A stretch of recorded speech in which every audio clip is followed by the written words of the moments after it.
भगवान तो सर्वव्यापी है, तो उसका आप आंसर क्या दोगे, क्या जवाब दोगे? आपके पास है इस चीज का? वो तो बीसियों बातें हैं, सर्वव्यापी सर्वव्यापी नहीं है इस बात की। ये लोग तो बोलते हैं ना कण कण। गीता में तो कहीं नहीं कहा है कि सर्वव्यापी है।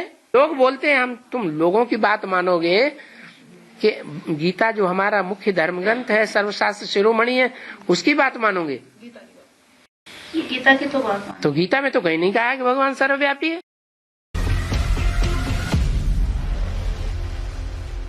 जो गीता में भी लिखी हुई है, मनुष्य गुरुओं ने लिखी भी है, लेकिन गलती के कारण बुद्धि भ्रमित हो जाती है, विकारी बुद्धि है, कामी क्रोधी बुद्धि है, इसलिए फिर भगवान को सर्वव्यापी भी कह दिया। गीता में ही श्लोक भी लिखा हुआ है, मैं कहाँ का रहने वाला हूँ, भगवान खुद बताते हैं।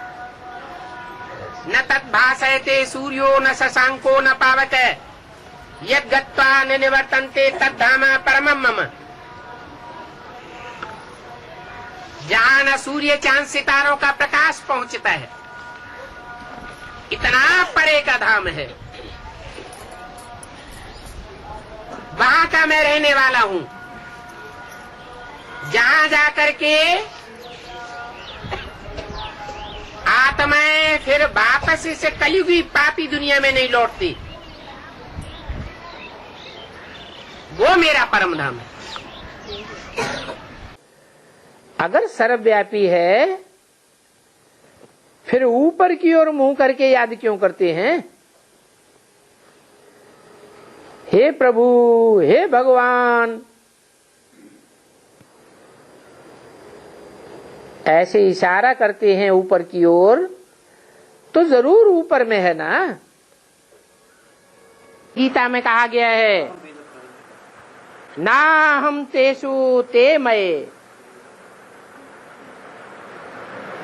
मैं उन पत्तों पत्तों में नहीं हूँ, टहनियों में नहीं हूँ, परंतु वो पत्ते और टहनियां मुझ बीज रूप में समाये हुई हैं। कैसे समाई हुई है? याद के द्वारा समाई हुई है। तो एक तरफ को ब्रह्म के वैज्ञानिक कहते हैं कि हम मुक्ति में जावे, सदा काल की हमारी मुक्ति हो जावे, और दूसरी ओर कहते हैं आत्मा अविनाशी है। एक ओर कहते हैं आत्मा परमात्मा में लीन हो जावे, और दूसरी ओर कहते हैं आत्मा विनाशी है। दोनों बातें कैसे संभव होंगी?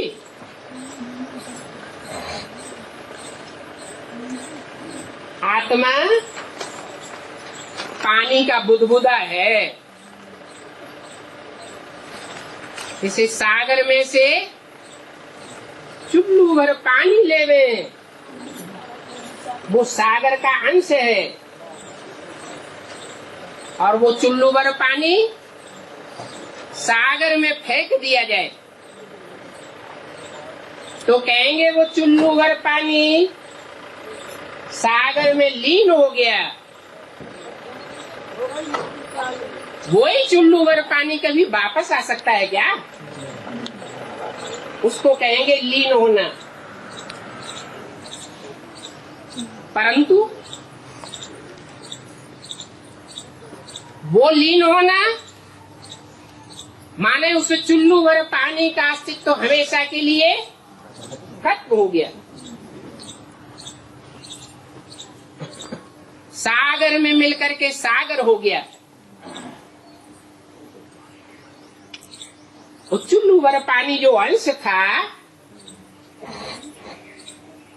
उसमें गुण तो वही होगा जो सागर के पानी में गुण होता है। क्या गुण होता है? खारा होता है। तो चुल्लू भर पानी भी मीठा होगा क्या? खा रही हो। अगर आत्माएं परमात्मा बाप का अंश है तो उनमें दुर्गुण कहाँ से आ जाते हैं? और सभी मनुष्य आत्माओं में नहीं, जो भी जड़ जीव जंतु है सब में दुर्गुण भरे हुए हैं। ऋग्वेद की एक ऋचा में लिखा हुआ है, हे भगवान, हम पहले तुमको सर्वव्यापी नहीं मानते थे, फिर बाद में जब द्वापर युग रजो प्रधान बनना शुरू हुआ, तब जो वेद लिखे गए, ऋचाएं लिखी गई, उनमें ये बात आ गई कि पहले हम तुमको सर्वव्यापी नहीं मानते थे और अब सर्वव्यापी मानने लगे। बाप को सर्वव्यापी कहा किसने? है? द्वापर युग से शास्त्र बनना शुरू हुए। जब से ये शास्त्र बनाए गए तब से सर्वव्यापी का ज्ञान निकला या पहले से ही निकला? जब से शास्त्र बनाए गए तब से सर्वव्यापी का ज्ञान निकला। क्यों निकला?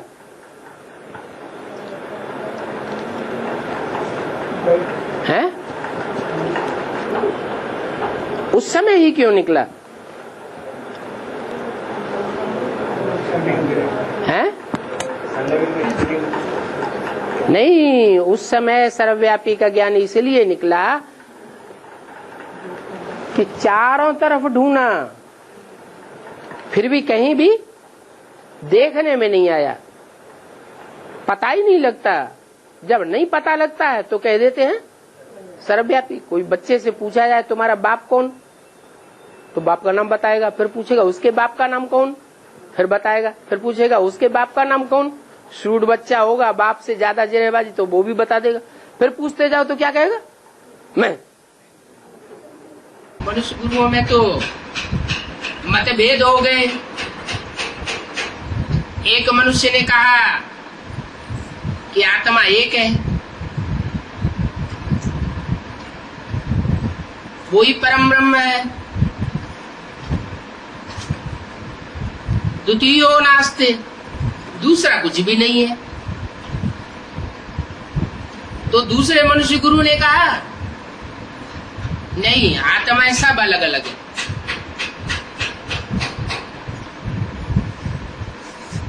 परमात्मा उन सबसे अलग है।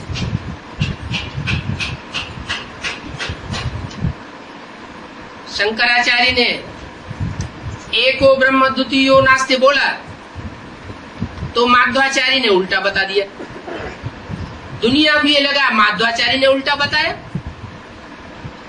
और शंकराचार्य ने सही बताया। चारों ओर आवाज फैल गई, एको ब्रह्म द्वितीयो नास्ति, एक ही आत्मा है, दूसरी कोई आत्मा नहीं है।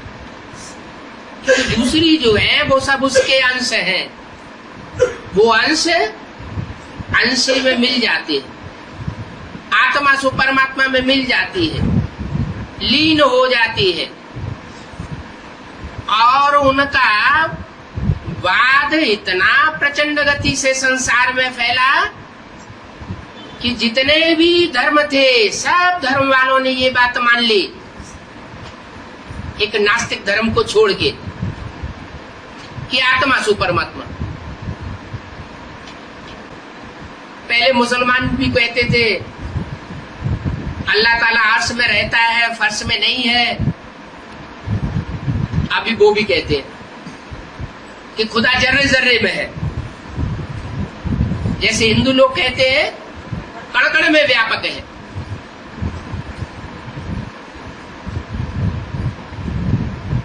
सब धर्मों के ऊपर उनकी इस बात का प्रभाव पड़ गया और सबकी बुद्धि भटक गई। सर्वव्यापी के ज्ञान ने सबकी बुद्धि को बिखेर दिया। कहीं मंदिर में भटकते हैं, कहीं मस्जिद में भटकते हैं, कहीं गुरुद्वारों में भटकते हैं, ठिकानों में भटकते रहते हैं।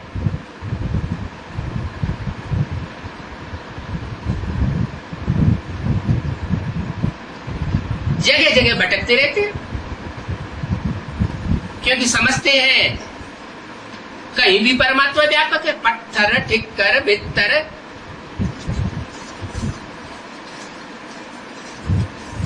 सब जगह व्यापक है। तो इतनी झूठी बात जो दुनिया का बुद्धियों को भटकाए देती है बजाय एकाग्र करने के। इतनी झूठी बात भी प्रचार प्रसार करने के निमित्त कौन बना? मुखिया कौन हुआ? शंकराचार्य। कि तुम जो सर्वव्यापी समझते हो, सर्वव्यापी कहते हो, ये तो तुमने भगवान की ग्लानि कर दी। क्या? अरे भगवान जिसको कहते हैं ऊंचते ऊंच, एक भगवान जो ऊंचते ऊंच है, वो ऊंचते ऊंच पर सवारी करेगा या नीचे पर सवारी करेगा?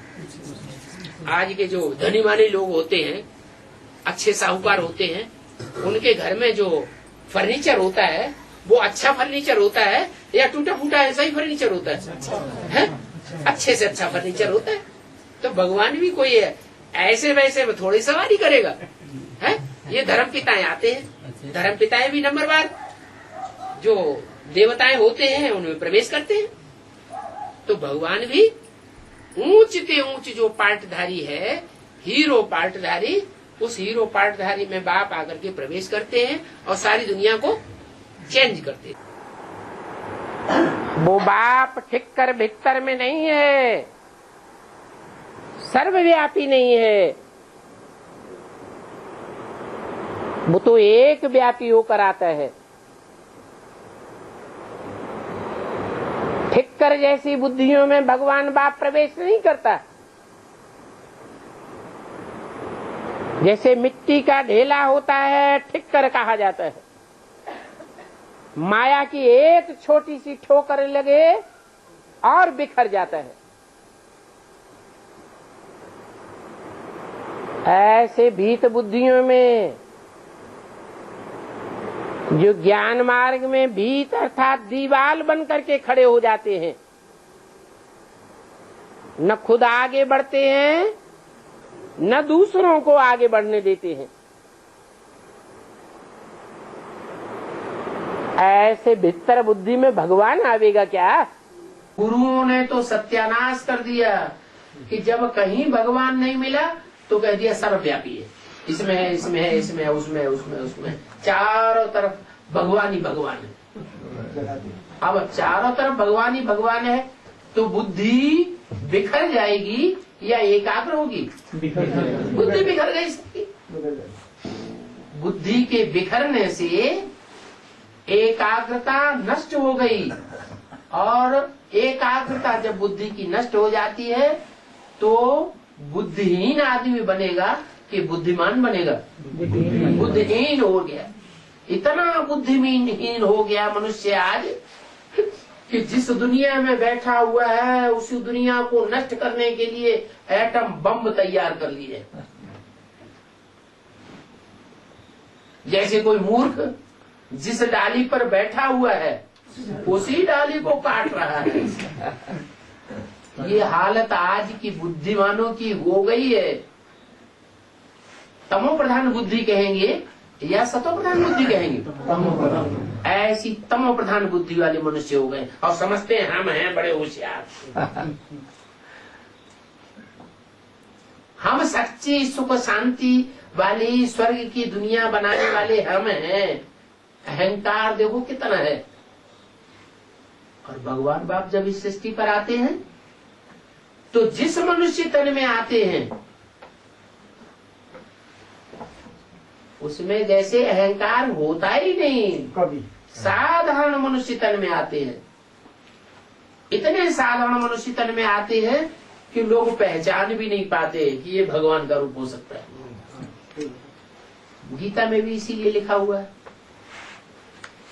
है कि मुझे साधारण तन में आए हुए को मूढ़मती लोग नहीं पहचान पाते।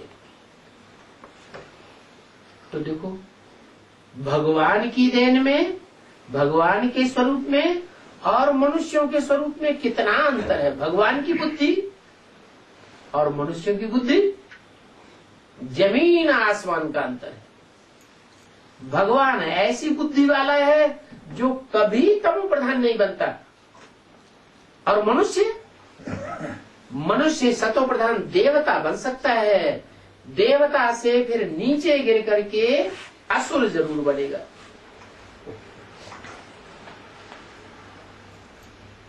दुनिया की जो भी आत्माएं हैं वो नीचे ऊपर होंगी, लेकिन भगवान कभी नीचे ऊपर नहीं होता। इसलिए भगवान का एक नाम है सदाशिव। क्या? सदैव कल्याणकारी। कभी भी किसी के लिए अकल्याणकारी साबित नहीं हो सकता। बाप कैसे सर्वव्यापी हो सकता है?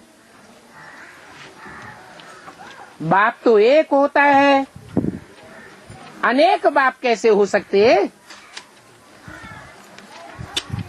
एक बाप है तो एक व्यापी ही होगा ना। सर्वव्यापी के ज्ञान ने सबकी बुद्धि को भरमाई दिया। कोई की बुद्धि एक ठिकाने नहीं बैठी, सब चंचल बुद्धि बन पड़े। अभी बाप कहते हैं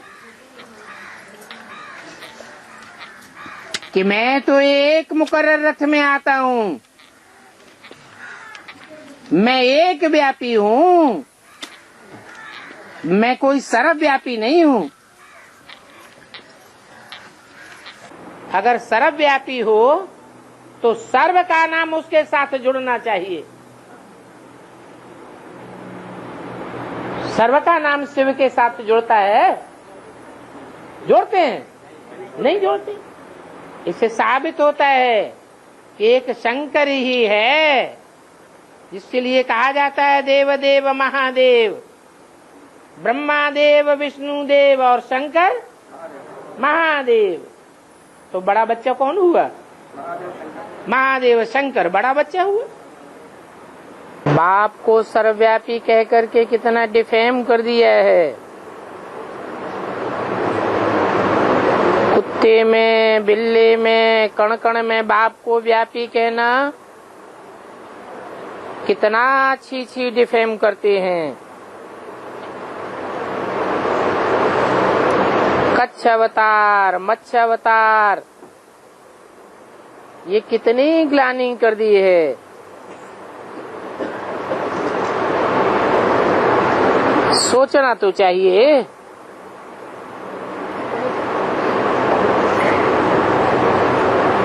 कि बाप मनुष्यों को ज्ञान सुनाने आवेगा या जानवरों को ज्ञान सुनाने आवेगा? मनुष्य में प्रवेश करेगा या जानवर में प्रवेश करेगा? जानवर तो मन बुद्धि चलाता ही नहीं है।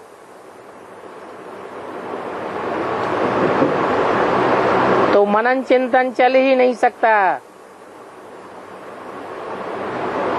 मनुष्य की तो मन बुद्धि है।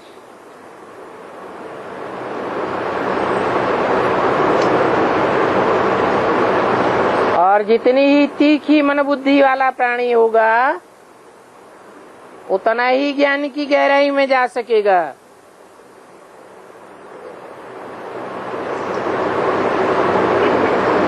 शास्त्रों में तो कच्छ अवतार, मत्स्य अवतार, पानी के अवतार दिखाई दिए हैं। पानी ही उनका आधार है।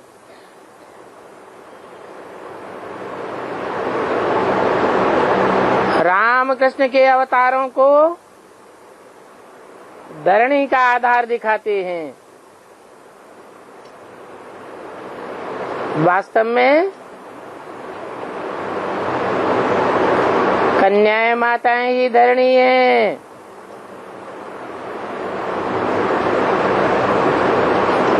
मानवीय बुद्धि ही धरणी है।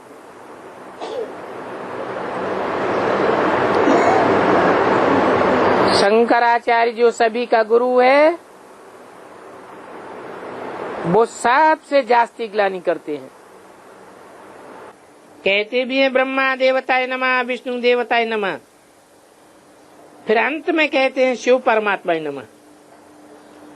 तो बताओ बड़ा कौन? ब्रह्मा विष्णु शंकर को भी परमात्मा नहीं कहेंगे। मुख से कहते हैं शिव परमात्मा ही नमः, तो जरूर परमात्मा एक हुआ ना। देवताएं तो मनुष्य होते हैं, अनेक होते हैं, और मनुष्य भी बहुत हैं। देवताओं को देवताई नमः कहा जाता है, मनुष्य लोक में मनुष्य को मनुष्य ही कहेंगे, फिर उनको परमात्मा ही नमः कैसे कह सकते हैं? एक दो को परमात्मा ही नमः थोड़े ही कहेंगे। अगर परमात्मा सर्वव्यापी है फिर तो एक दो को परमात्मा ही नमः कहे ना। ये तो पूरा अज्ञान की बात है। परमात्मा बात की पूरी इंसल्ट है। सभी की बुद्धि में ये भूसा डाला गया है कि ईश्वर सर्वव्यापी है। कि ईश्वर सर्वव्यापी तो नहीं है। अगर सभी में ईश्वर है तो क्या हर एक आत्मा भगवान है? हर एक आत्मा हमारा बाप है?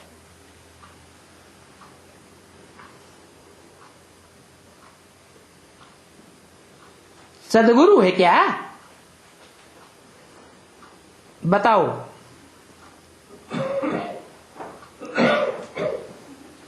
अगर हर आत्मा बाप टीचर सदगुरु है, कोई कहे शिवो हम, तो पूछो बताओ सृष्टि के आदि मध्य अंत का तुमको नॉलेज है?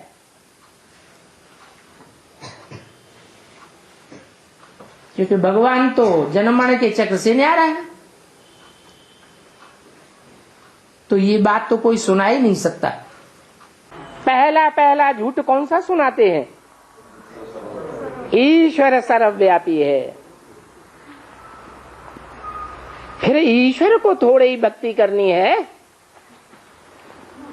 तुम भी ईश्वर, हम भी ईश्वर, फिर हम माथा किसको टेके? सन्यासी लोग कहते हैं शिवोहम तत्वम, मैं शिव हूं, जो मैं शिव हूं वो ही तुम हो। फिर बताओ पूजा करने की क्या दरकार है? सब ईश्वर के रूप हो गए, फिर हम तुमको गुरु क्यों बनावे? अभी तुमको तो सारी अकल आ गई है। शिवो हम कोई मनुष्य कह नहीं सकता तुम्हारे सामने। कोई मुसलमान सुने कि ये अपन को अल्लाह कहते हैं तो एकदम तलवार से मार डाले। अरे अल्लाह तो सभी का बाप है, तुम तो पतित भ्रष्टाचारी अपन को कैसे खुद कह सकते हो कि मैं अल्लाह हूं? अल्लाह माने ऊंचते ऊंचे। जगत का गुरु तो एक ही होगा ना। यहाँ तो दुनिया में कितने जगत गुरु श्री श्री 108 का टाइटल लेकर बैठे हैं। जगत गुरु तो वो ही होगा जिसकी सारी दुनिया बंदगी करे। परंतु ये ज्ञान कोई में भी नहीं है। वो भक्त तो सर्वव्यापी करते आए, परंतु कोई को पता तो नहीं है ना, कुछ भी पता नहीं है। ये तो करते आए हो, परंतु उससे कुछ फायदा तो मिलता नहीं है। भगवान को सर्वव्यापी किया, कहा तो बुद्धि और ही भटकती गई।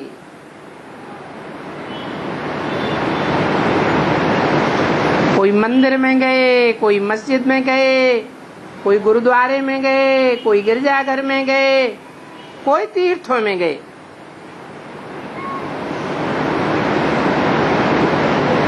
भी फायदा नहीं मिला। और भारत तो और ही रसातल में जा रहा है। गीता में लिखा हुआ है प्रवेष्टुम, मैं प्रवेश करने योग्य हूँ।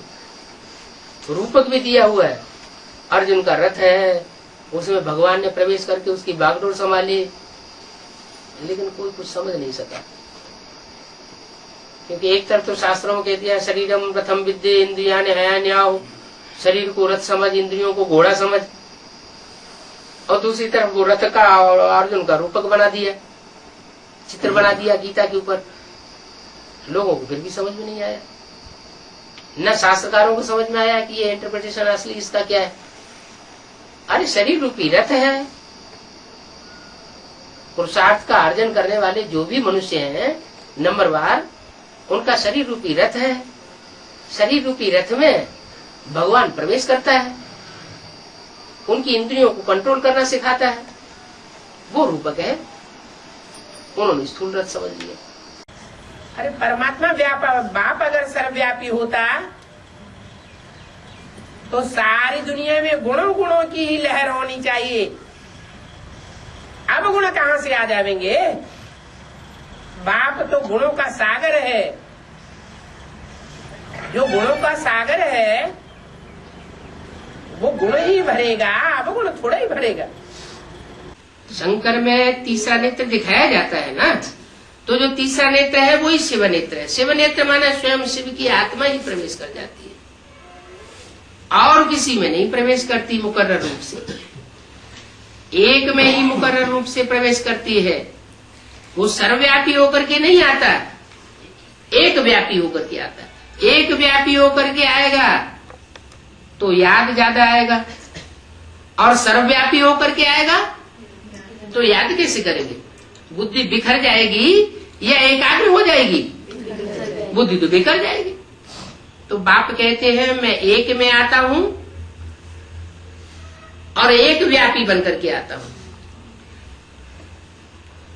सर्वात्माओं में नहीं आता हूं। सर्वात्माएं सो परमात्मा नहीं है, जो कह देते हैं भक्ति मार्ग में, गुरु गोसाई लोग सिखाते हैं आत्मा सो परमात्मा। हर आत्मा परमात्मा नहीं बन सकती, परमात्मा का रूप नहीं हो सकती। कहते हैं परम पिता परमात्मा, तो जरूर है। जो भी आत्माएं हैं उन सब का कोई एक पिता है, जिसका कोई पिता नहीं है, वो सुप्रीम फादर है। लेकिन वो जिसमें प्रवेश करता है वो सुप्रीम हीरो है, हीरो पार्टधारी है, सुपर पार्ट बजाने वाला है। बाकी सुप्रीम सोल नहीं है, सुप्रीम फादर नहीं है। वो महादेव कहा जाता है। देवताओं में सबसे बड़ा देवता, सब 33 करोड़ देवताओं में सबसे बड़े देवता है 3। त्रिमूर्ति शिव जी ने कहा जाता है, ब्रह्मा विष्णु शंकर, जिनकी यादगार में हमारे यहाँ भारतीय परंपरा में आज भी झंडारोहण किया जाता है। लाल कपड़ा किस रंग का यादगार है? शंकर के क्रांति का यादगार। ऐसी क्रांति की जिससे सारी दुनिया में ज्ञान की लहर फैल गई, सब अधर्मों का विनाश हो गया, सब दुष्टों का विनाश हो गया। और विष्णु द्वारा पालना कराता हूं। किसकी पालना कराता हूं? जो सद्धर्म स्थापन होता है ब्रह्मा के द्वारा, उस ब्रह्मा के द्वारा स्थापन हुए सद्धर्म माना स्वर्गीय धर्म, देवी देवता सनातन धर्म की पालना कराता हूं। तो ये 3 देवताएं हैं। 3 देवताओं को देव देव 2 को कहा जाता है, एक ब्रह्मा देव, एक विष्णु देव, और उनसे सबसे ऊपर देव देव महादेव कहा जाता है तो वो भी देवता, लेकिन गलती से भगवान समझ लिया है। जैसे रामकृष्ण को भगवान समझ लिया है, वैसे महादेव को भी भगवान समझ लिया है। वास्तव में महादेव भगवान नहीं है। महादेव में वो सुप्रीम सोल शिव प्रवेश करता है। तो शिव शंकर अलग हुए या एक हुआ? शिव की आत्मा अलग हुई, शंकर की आत्मा अलग हुई। आत्माएं अलग अलग हैं, लेकिन शरीर एक ही है। तो जिसमें वो प्रवेश करके निराकार संसार में निराकारी स्टेज में प्रत्यक्ष होता है, तो उसको कहा जाता है बड़े से बड़ा धर्म पिता, बापों का भी बाप। जो भी धर्म पिताएं हैं, इब्राहिम, बुद्ध, क्राइस्ट, गुरु नानक, वो महान आत्माएं तो हैं, अपने अपने धर्मों के पिता तो हैं, लेकिन उन धर्म पिताओं का भी वो बाप है।